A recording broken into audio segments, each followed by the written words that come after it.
Our Paper Tiger is the story of two journalists and their perspective on tumultuous times at one of the country's big media outlets, independent newspapers. Former Cape Times and Business Report editor Alide Dasnois and editor at one time of the Cape Times, the Argus and the Weekend Argus, Chris Whitfield, have described the downfall of Sekunjalo Independent Media under the ownership of Businessman Iqbal Surve. Now, for those of us who are concerned about media freedom and media platforms under threat, let me tell you this is a critical read. Let me take you live now to Cape Town. Chris Whitfield, a very good morning to you and thanks for joining us. Before we talk about the book itself, let's just get to the news if we can. Reported Tuesday that the PIC had lodged an application to liquidate SIM, that's the company that purchased Independent Media. What, in your opinion, as someone who was really in the belly of the beast, does that actually mean for Independent? And I wonder how the organisation can survive. Well, it's very serious, Jeremy. I mean, it's evident from just looking at the newspapers and the advertising levels that they are in trouble, and now they couldn't repay their debt. And the fact that PIC wants to liquidate them obviously is a very serious threat to a historic group of newspapers and quite heartbreaking, frankly. It's not only that, but the consequences are also serious, whether you like it or not, and perhaps whether you like the position the newspapers take or not. One can't really afford to lose big city titles, can we? No, the independent newspapers over the years have played, I think, a very, very valuable role. They haven't been the most outspoken, but they've given people great information. They've given people a solid base of journalism, which informs you and enables you to make decisions about your life, who to vote to, for, where to go, where to live, where to buy your stuff. And that role has been undermined over the years and will be completely removed if those papers shut down. Chris Whitfield, it's a riveting read, and as I said in my introduction, an important read. Why, in your opinion, is it critical that this particular story and your experience and others is actually ventilated? I think the central element, Jeremy, is the issue of media ownership and the relationship between media owners and journalists. The whole issue of editorial independence, which I believe was undermined at independent newspapers, and therefore the integrity of the newspapers was undermined, and it follows from that the role of the newspapers was reduced, and the role they can play in a democracy, a very, very important role, has been undermined. So that's a central issue, but there's also the journalistic instinct of wanting to tell the story. And also, there were a lot of people's stories there that we believe have been, the narrative's been changed, and we wanted to put the point of view of people whose story has not been told. Well, Chris Whitfield, one of those people is the co-author, Alide Dasnois. It was all about the death of Nelson Mandela that led to her demise, and a thing called a wraparound as far as the Cape Times was concerned. Or was there more to it?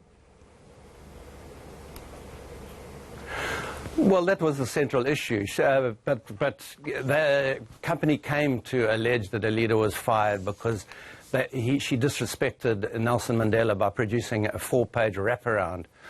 But our conclusion and our belief is that the real issue was that the story she did earlier about Sekunjalo, an investigation into a fishing contract that Sekunjalo, one of Iqbal Surve's companies, had, was published as the page one lead in the earlier editions. And I believe that was the real reason she was fired. There was a lot of optimism when he took over from the Irish billionaire Tony O'Reilly. I think that is fair to say. What do you think went wrong? Well, you're right, there was a lot of optimism, and because there'd been a lot of asset stripping over the years, the Irish had got themselves in trouble in Ireland, and we were all very enthusiastic about a new owner, particularly given that that Iqbal was promising to reinvest in the company and to pour profits back into the company. It never happened. The sort of impulse to be a businessman, I think, overwhelmed the journalistic aspect of the company. And also the companies were effectively turned into a vehicle for the interests of one man, the business and political interests of one man, and they intersected. And I think, as such, the principal role of the newspapers was undermined. And I think you make the point that he was appearing in his own newspapers once every 5 days. Is that correct?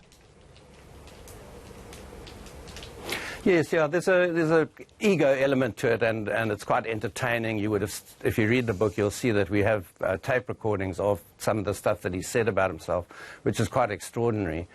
But ego in itself is not necessarily a bad thing. It was the actual impact that the ownership had on the newspapers, which I think was quite devastating. In fact, one of the editors that you quote in the book says that the raison d'etre here was no longer about the readers, but about being powerful in politics and business. And in many ways, that kind of sums it up, doesn't it? Yes, that is the essence of it. That is what the book is essentially about. The core of the thread of the book is about how journalism became secondary to the interests, the business interests and the political interests of an individual. And the net effect of that was to undermine a very, very powerful newspaper group and a very, very important newspaper group, which will have consequences for our country, I believe.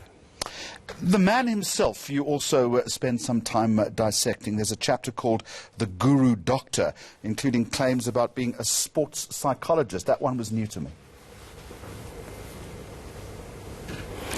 Yeah, obviously we don't know much about that other than what he claimed. Terry Barron, a journalist who was working as freelancing at the time for Media 24, fact-checked those claims.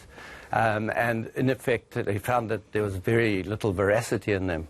Among the claims he made is that he taught Sachin Tendulkar how to bat effectively, taught a range of prominent South African footballers.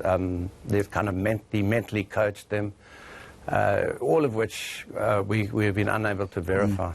Just a final question.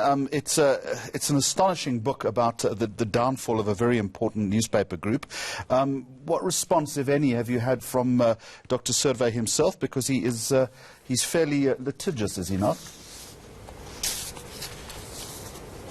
Yes, absolutely nothing. No response from him at this stage. I think he has bigger fish to fry at the moment with the PRC and other issues.